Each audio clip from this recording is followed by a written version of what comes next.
Hello, folks. Lindsey Huddleston, Sports Psychology Solutions, back at it again, back in the building. 16th annual Moneyball ProaAm. We've been able to bring you all types from lottery picks to some of the greatest coaches around. Got my guy Kevin White here representing Kalamazoo College. How are you? How you doing, man? Good. Day off on the way to Lansing. Okay. High to support my boys from Moneyball Sports. Yep. Can't miss the ProaAm. That's right. That's right. The best in the Midwest. You know, you always find yourself here. We got the background. You know, actually got Cassius Winston out here. How cool is that? Yeah. What does Moneyball mean to you? Well, when I was younger, starting out as a coach, Desmond always took care of me as far as, you know, T-shirts, shorts, if I ever need anything, I come through. And then he's always been acceptable for me for help me find players. Him being one of my main contacts in Lansing for recruiting. Oh, wow. I mean, he knows all the players in Lansing. Plug, You can play in Lansing. I mean, I coached at Glen Community College for a while. It was one of my best players at Glen Oaks, Javon Manuel. He was the first guy to call me. Really? Hey, Kevin, there's this kid at Lansing Sexton nobody knows about.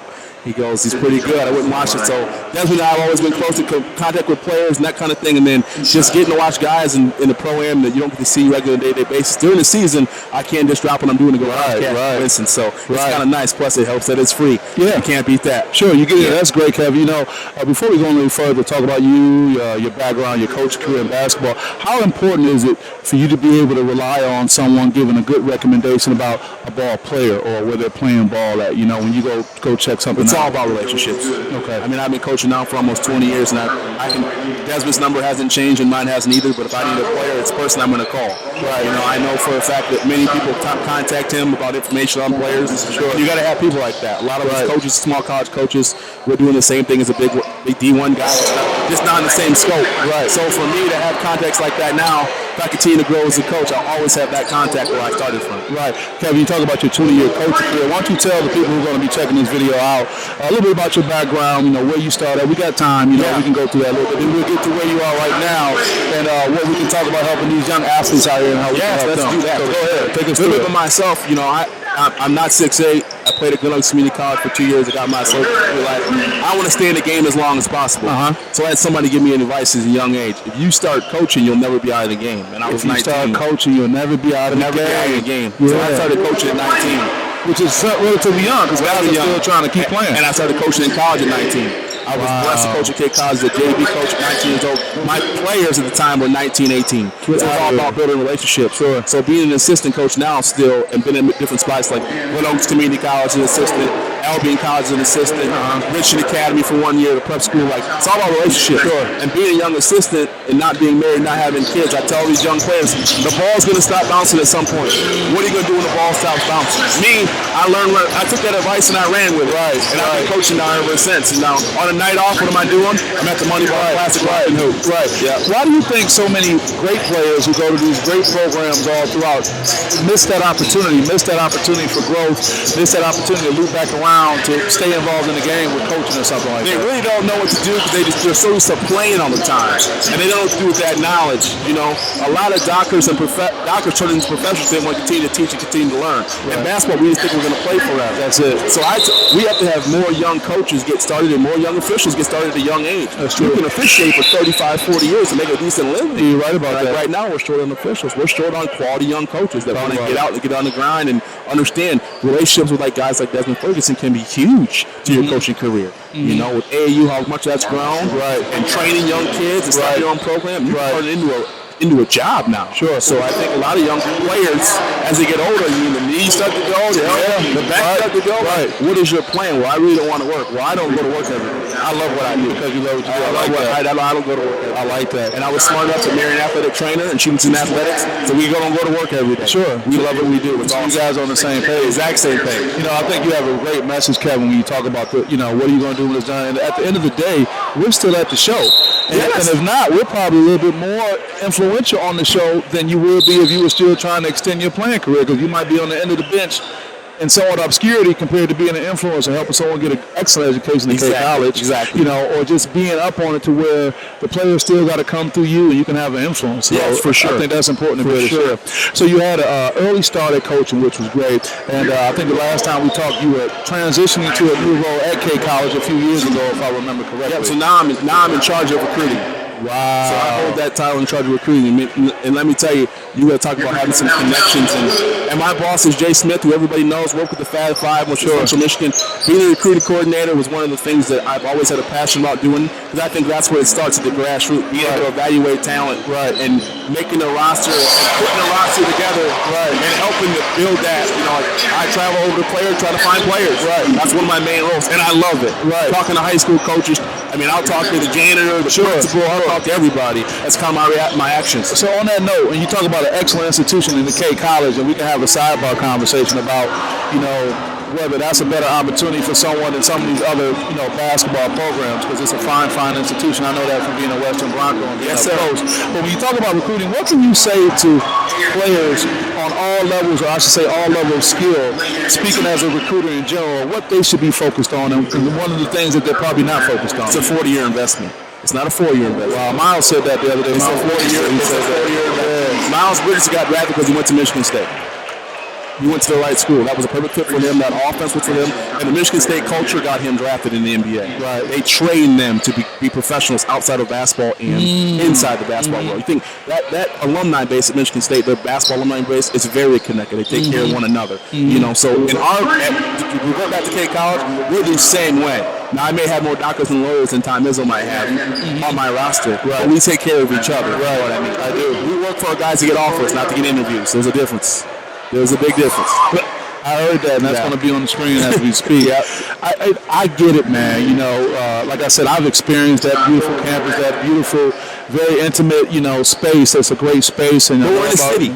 It's totally different. Oh, I know. Most small colleges, and we don't defensive recruit, but we have something different to sell to other people. It helps that Western Michigan is right there. No, literally right there. You look out at Waldo Stadium all the time. The way I hit my driver, I can't hit it, but the way some guys hit their driver, they can put it out there and put it out. Probably won't be me. Maybe on a good day. Maybe at the golf outing. Moneyball golf outing for sure. So, what can you say to players, to coaches, to parents, all these sports stakeholders right now as we get ready to try to wrap up? We can get back to some of this live action. What can you say to them that can be helpful going forward as it relates to getting the best opportunity for the young person in your life? Start the process early. Your sons and daughters want to play sports. Visit campuses as a freshman or a sophomore. There's nothing that stops you from doing it. Any admissions office will take you on a tour. Be active in your recruiting process. Even if I'm not being recruited by the school. Be active. And get a hold. If you're interested in that school and you want to play basketball, all the coaching information is on the website. With social media now, follow me on Twitter, follow our school on Twitter. Like, if you really want to be a Hornet, get in front of me. But wait a minute. I thought you was going to find me. I kind of want you to recruit me, Kev. I want you to find me. Right. I mean, you got to do something for me to notice you. Okay. And it's got nothing to do with scoring. You fit our puzzle. Okay. We don't carry 45 guys. We don't have JV. So if you're going to be a Hornet, you got to be special. First place you're going to have to be special better be in the classroom, because we don't take everybody. The GPA to get in, it's not low, it's not high. Yeah. But it's a 4-year degree, and you're going to get done in 4, not 5. But you just said do something that I can notice you, and that may be an email. That may be reach out, or that may be more than one email. And in your email, maybe a video of you talking to me. Okay. You might be the shirt and tie. Right. It might be a reference letter from somebody that I know. Oh my God, right. It's life skills. How are you going to get the next job you want? Right. We've all been taught, dress for the job you want, not the job you have. Don't just give me the regular 40-minute rap video of you making every 3. Right. Let's have a conversation of why you want to be a doctor. Sure. And you want to play basketball. Wow. And you want to study abroad. Wow. Okay, now I can take that to my boss. Right. And say, look at this. This is noteworthy. And it happens that he helps to these 6'5", but I mean, those things sell. You know. And I think people out here who say they're on the grind, they want to do it, they have to take advantage of that to do it. Yes, and be assertive and understand you're always being watched. Always being watched. You know, I know I'm representing the college everywhere I go. You just walked by me 30 seconds ago, and now I'm always representing the institution that I work for. Yeah, that's true. You're always representing your high school. You're always representing. Desmond Ferguson is always representing Moneyball. That's right. Even at the grocery store. That's right. Well, let me ask this, because you keep kind of leaving these layers for us to go deeper. You know, what about if I just want to be me? What if you want to just be cool, Kev, and be off to the side and just watch Moneyball and not really have someone in your face talking about K College and the program? You got to have a passion for what you do. If you don't have a passion for what you do, you might get blown by the wayside. It's competitive now. 90% of high school basketball players think they're playing in college. The percentage of playing in college is lower than that. So if you're just going to do the bare minimum, it's going to be hard. And you don't got to Snapchat every workout. You don't got to tweet out every time you make a shot. Sure. What are you doing to be different? Right. You know, are you staying after helping the game or clean up the gym after a home game? Do you know who your janitor is? Because when you need to get in and the coach is busy, can you get the keys? Will the janitor sneak you in with his relationship there? I'll go back to the beginning. I was taught a long time ago, if you build relationship people, they'll take care of you. Every now and then a couple of 3 pair of Moneyball socks might get flown in my bag because I go to Moneyball all the time for my gear. There's a relationship there. I get my hair cut by the same guy. There's a relationship there.